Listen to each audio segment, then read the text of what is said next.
दोस्तों, आप सभी का स्वागत है शैडो स्टोरी में।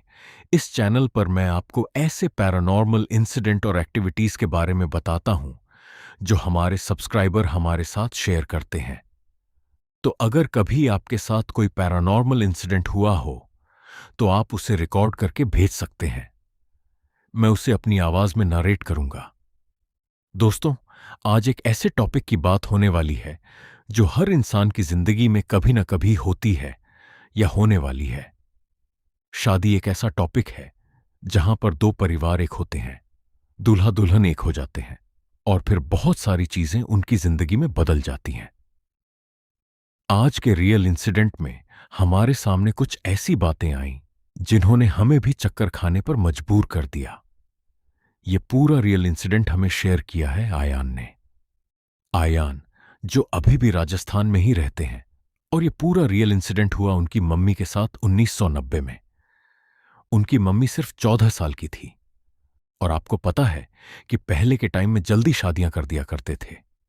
जो उनकी मम्मी है वो राजस्थान जयपुर की रहने वाली है। पूरा घर जो ननिहाल है वहीं पर है। सब अच्छे से रह रहे थे, सब बहुत बढ़िया था। हुआ क्या, जब आयान की मम्मी की शादी की बात चली उस टाइम पर उनकी उम्र सिर्फ 14 साल थी। जैसे आयान की मम्मी ने उन्हें सारी बातें बताईं, आज मैं वैसे ही सारी बातें आपके सामने रखने वाला हूं। आपको पता है कि अंधेरा बहुत जल्दी हो जाता था और गांव जैसी जगह पर अब तो जयपुर भी शायद बहुत डेवलप हो गया हो, लेकिन उस टाइम पर जयपुर क्या, आज अगर हम किसी भी लोकेशन की बात करें, सभी लगभग डेवलप हो रहे हैं। लेकिन उस टाइम पर दिल्ली, यूपी, हरियाणा, राजस्थान के बहुत सारे ऐसे इलाके थे जो पिछड़े थे। तो उस टाइम पर इनकी लोकेशन राजस्थान जयपुर में जो गांव था वो बहुत अंडर डेवलप्ड था। उस टाइम पर क्या होता था, जब शादी की बात होती थी तो वहां पर बहुत सारे रूल्स और रेगुलेशन होते थे जिनको फॉलो किया जाता था। जैसे कि दूल्हा दुल्हन को ऐसे ही बाहर नहीं जाने दिया जाता था, ना ही कहीं ऐसी जगह पर छोड़ा जाता था जहां पर वो अकेले अपना वक्त बिता सके। क्योंकि उस टाइम पर यह मान्यता थी कि अगर किसी की शादी होने जा रही है और उस पर किसी चुड़ैल, डायन, भूत प्रेत, भ्रम, राक्षस, जिन्नात किसी की भी नजर पड़ जाए तो उस औरत का शरीर लेना बहुत आसान हो जाता है। जैसे कि आयान ने बताया, उस टाइम पर एजुकेशन वाली फैमिली नहीं होती थी। औरतें आती थीं, बहुत सारे फंक्शन होते थे, गीत वगैरह होते थे और बहुत सारी रस्में होती थीं। राजस्थान वैसे भी अपने कल्चर के लिए बहुत ज्यादा फेमस है। तो एक शाम की बात थी जब घर में गीत चल रहे थे और वहां पर आयान की मम्मी बहुत थक चुकी थीं। किसी को भी बिना बताए वह सोचती हैं कि छत पर जाती हूं और थोड़ा सा रेस्ट कर लेती हूं। वह सीढ़ियां चढ़ती हुई ऊपर जाती हैं और जैसे ही अपनी छत पर पहुंचती हैं, उन्होंने जो साफ साफ देखा, दीवारों के बीच में जहां एक तिकोना सा कोना बना है, वहां बिल्कुल कोने में एक औरत बैठी थी।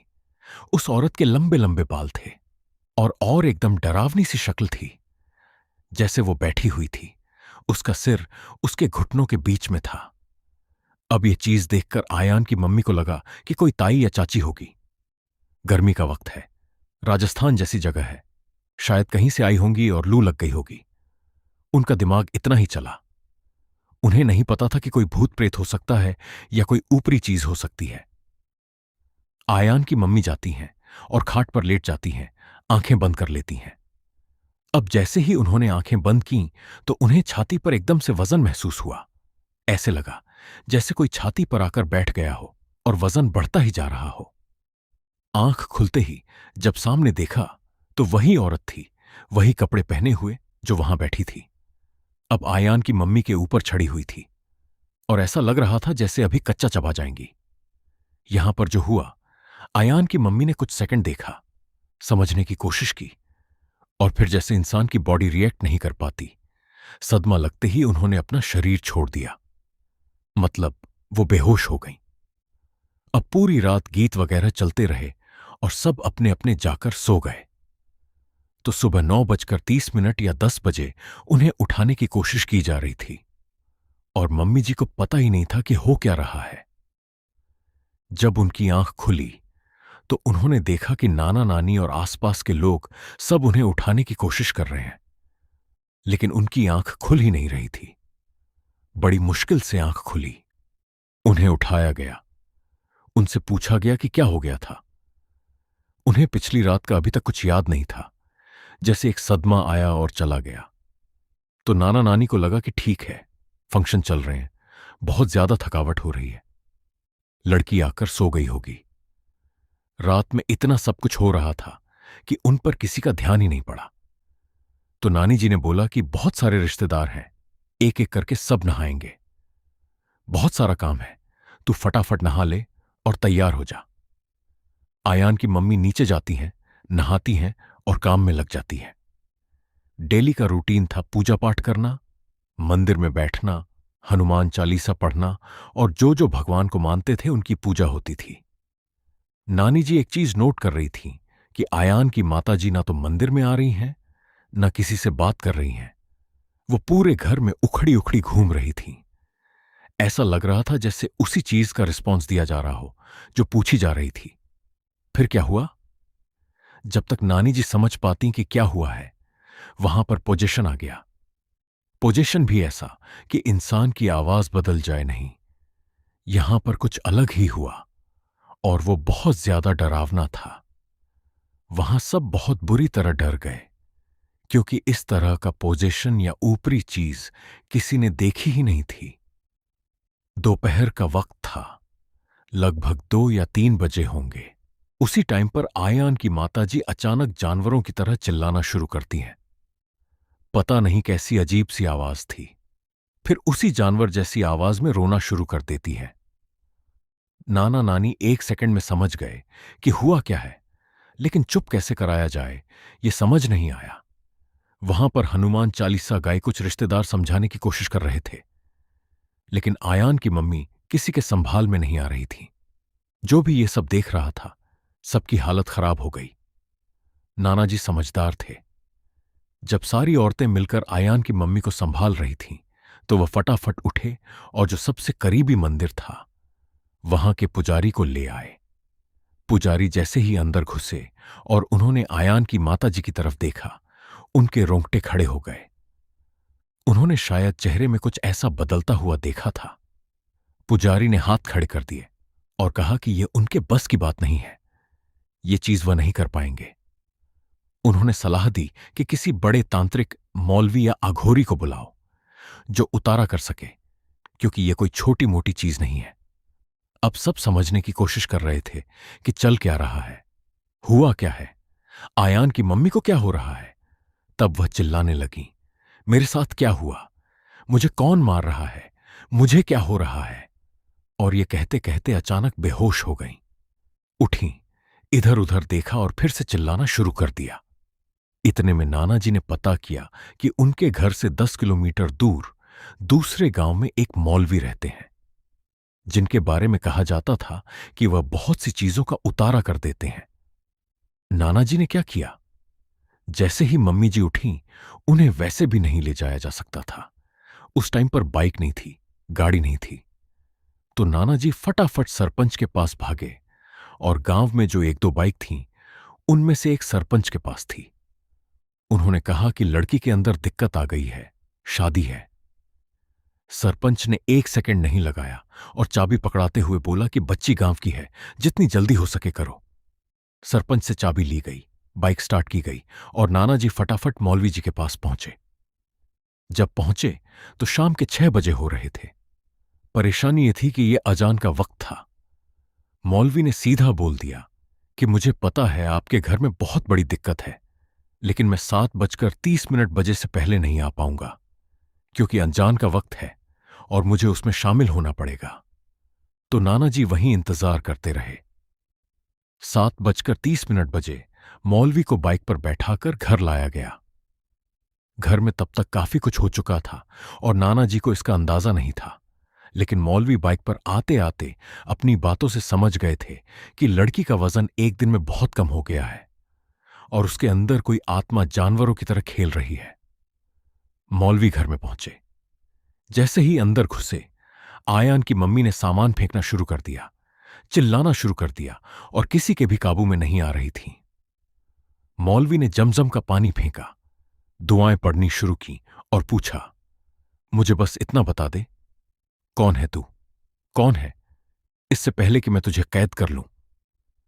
आयान ने रिकॉर्डिंग में बताया कि वो मौलवी अपने साथ जिन्नात ले चलते थे और उनकी मम्मी ने बस एक तरफ नजर मारी, दूसरी तरफ नजर मारी।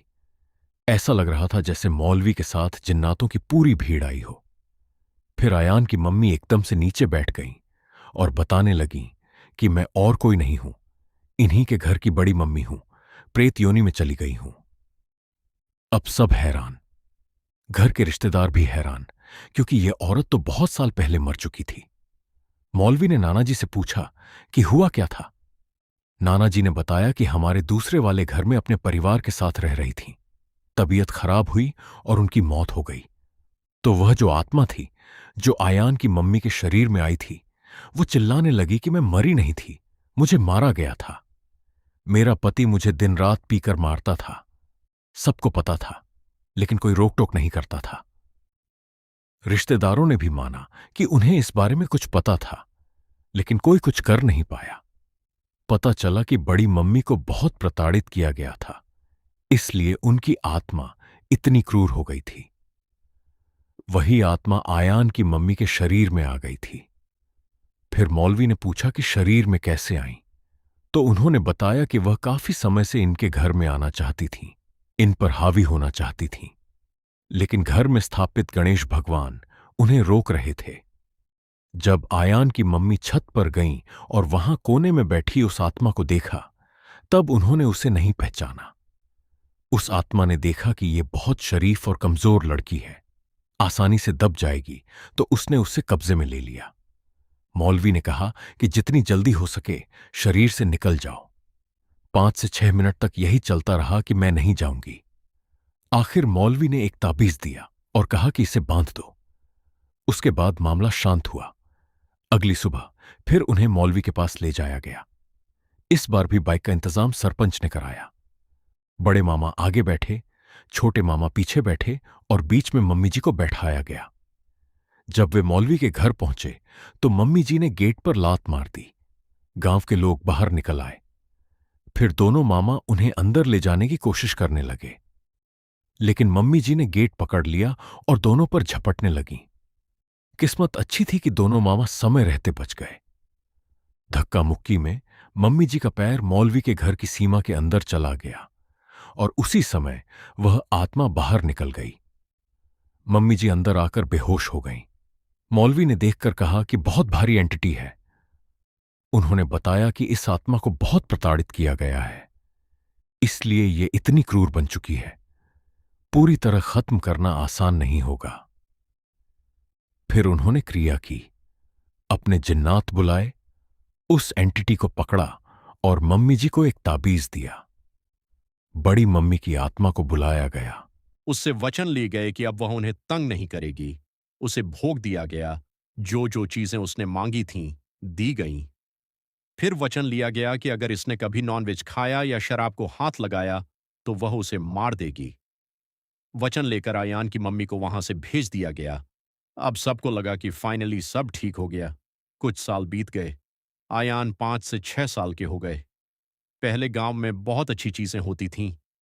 नानी ने दादी को सब कुछ बता दिया था कि लड़की छत पर सो गई थी और मरी हुई बड़ी मम्मी आ गई थी। पूरी क्लैरिटी दे दी गई थी कि मांस मछली और पीने वीने की गलती मत करना। उस समय उनके घर में कोई ड्रिंक नहीं करता था और पूरे घर में ना मांस मछली खाई जाती थी, ना मदिरा का सेवन होता था, इसलिए कोई दिक्कत नहीं थी।